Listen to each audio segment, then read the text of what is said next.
And do remember, we are following Fatou Bensouda's visit to Kenya, her first visit as the ICC prosecutor. And of course, we'll be bringing you the latest updates on her every day. As Kenya steps up its war against terrorism in Somalia, scores of Al-Shabaab militants are captured by the Kenya Defense Forces every week, but they do not remain in their custody. And as KIGUTA reports, the challenge on what to do with the militants lies with the fragile Somali government that's trying to enforce law and order after decades of strife.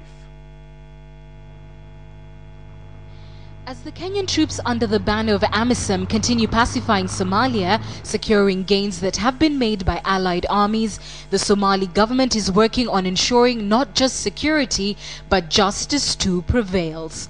The country that has been ravaged by years of strife is now struggling to put in place credible institutions that can form the bedrock of a basic democracy, and President Hassan Sheikh Mahmoud and his men have their work cut out for them. Somalia now has a new constitution and parliament in place and is struggling to ensure the third arm of government, the judiciary, becomes reasonably functional. A handful of military tribunals sit in Somalia, receiving the suspected militants captured by the KDF and other troops. Scores of suspected Al-Shabaab terrorists are handed over to the Somali National Army and are processed mainly in two police stations set up in Kismayu.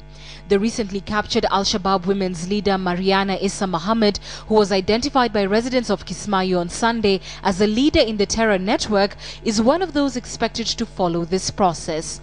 The Sunday swoop saw 72 other suspected militants arrested and an assortment of weapons recovered.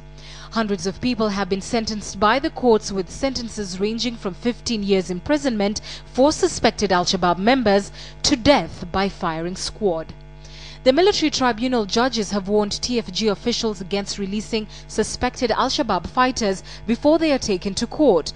They have been warned that they too would be charged with negligence in such a situation. The Somali military court system was established in 1963 but became defunct after the fall of the centralized government. The current military tribunals were formed in 2010 to deal with rogue TFG forces as well as the Al-Shabaab. KIGUTA for KTN Prime.